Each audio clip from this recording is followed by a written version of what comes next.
Pessoal, vamos lá então? Olha só, a gente encerrar precisa de alguns conceitos aí, que às vezes pode vir, o Enem gosta, né, de isomeria, então às vezes ele pode aí incrementar algumas coisas. Então vamos finalizar o seguinte, ó. Na observação 1, primeiro eu coloquei os isômeros meso, galera. É o seguinte, ó. Note essa estrutura aqui, ó. Vocês podem observar que esse carbono aqui, do ácido tartárico, ele é um carbono assimétrico, porque ele tem 4 ligantes diferentes. Agora, esse carbono daqui também é um carbono assimétrico, ok? Ele tem 4 ligantes diferentes. Mas se você analisar essa molécula por um todo, vocês vão notar aqui agora, a molécula é uma molécula simétrica. Se a gente cortar essa ligação aqui, ó, a gente tem um eixo de simetria que divide ela em duas partes iguais. Então, agora eu tenho uma molécula simétrica. Os outros exemplos que nós demos até agora, vocês podem notar que eram moléculas assimétricas, não tinha eixo de simetria. Ácido lático, alfa-hidroxi-beta-metilsuccínico. Se você analisar, não tem nenhuma ligação que você corta e divide ela em partes iguais. Essa tem. Então, eu já começo pensando o seguinte. Primeiramente, esse carbono, ele é um carbono assimétrico, mas agora eu não posso mais dizer que ele é um carbono quiral, tá? Porque ele está dentro de uma molécula simétrica. Carbono quiral é aquele carbono assimétrico que está dentro de uma molécula assimétrica. Como ela é simétrica, aqui eu tenho carbono assimétrico, mas não tem carbono quiral, ok? Uma dica. Outra ideia é a seguinte, ó. Se a gente fosse analisar aqui o número de isômeros opticamente ativos, eu também colocaria 2 elevado a n, certo? Aqui tem 2 carbonos assimétricos, 2 elevado ao quadrado dá igual a 4.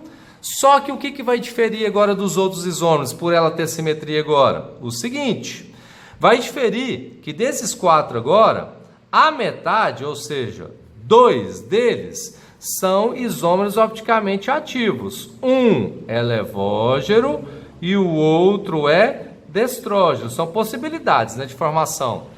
Só que as outras 2 possibilidades que nós temos agora, galera, refere-se ao que nós falamos aqui no início, ó, isômero meso. Certo? Então é o seguinte, essas 2 possibilidades agora aqui, ó, levógero e destrógeno, são opticamente ativos, desvio plano da luz polarizado. Agora, essa possibilidade agora, na metade aqui que ficou, surgem 2 compostos com essa mesma substância química que são isômeros meso. E esses isômeros mesos são opticamente inativos. Opticamente inativos. Eles não desviam o plano da luz polarizada. Certo? Então, a ideia aqui dessa observação é essa que eu acabei de mencionar.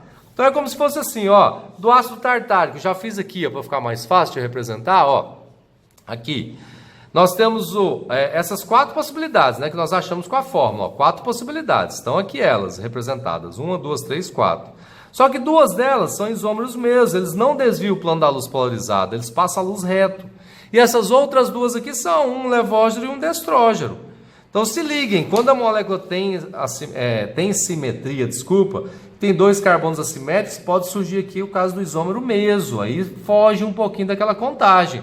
Desses 4, só 2 são ativos e 2 são opticamente inativos, ok? Então essa é a primeira ideia que a gente tem que levar, isso tem que saber também, que às vezes pode confundir a gente, tá? Observação 2 aqui, coloquei o caso dos alenos, gente. Alenos são compostos que têm duplas ligações acumuladas. O que seria duplas acumuladas? Duplas que saem do mesmo carbono, tá? Não são duplas conjugadas. Conjugadas é quando tem alternância, ó. Dupla, simples, dupla. Isso seria conjugada. Aqui é acumulada. Acumulada as duplas que saem do mesmo carbono, igual vocês podem notar aqui, certo? Agora, nesse caso, galera, o que vai acontecer? Olha só.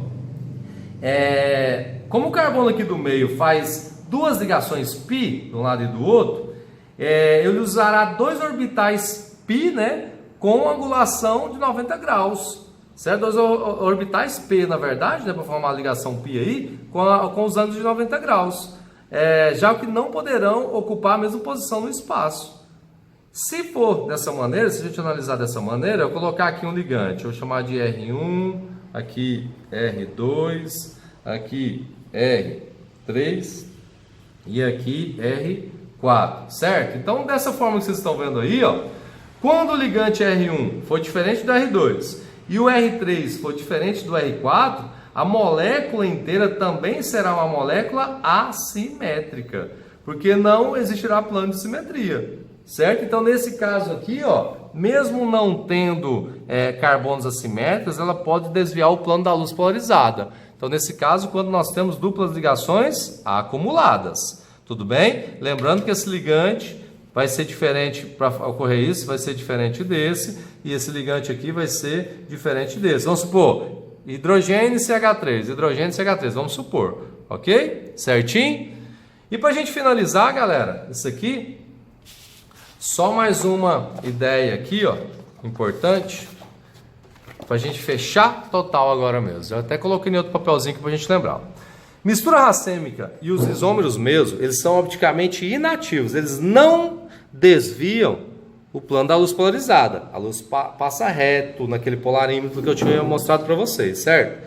Mas agora é o seguinte, eu quero que vocês entendam, às vezes pode vir isso aqui de forma teórica. A mistura racêmica, ela é opticamente inativa, né? Ou seja, não desvia a luz polarizada, mas eles chamam por compensação externa. Por que externa, galera? Na mistura racêmica eu tenho um levógeno e eu tenho um destrógeno. O desvio que é provocado por um deles é compensado pelo desvio provocado pelo outro, que representa a mesma substância química.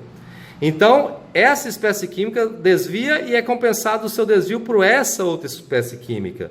Por isso que é por compensação externa. Já o isômero meso, o que acontece? Aqueles carbonos dentro da própria substância química, certo? O desvio provocado por um carbono é compensado pelo desvio provocado pelo outro carbono dentro da própria substância química. Então, nesse caso é opticamente inativo também, mas por compensação agora o que? Interna. Um carbono compensa o desvio provocado pelo outro carbono dentro da própria substância. A mistura racêmica não. O desvio provocado por uma espécie química, por substância, é compensado pelo desvio provocado pela outra substância, uma destrógeno, outra levógena, sacou? Por isso mistura racêmica, compensação externa, isômero meso, compensação interna. Ok, galera? Certinho? Manda bala. Isomeria, acabamos, tá bom?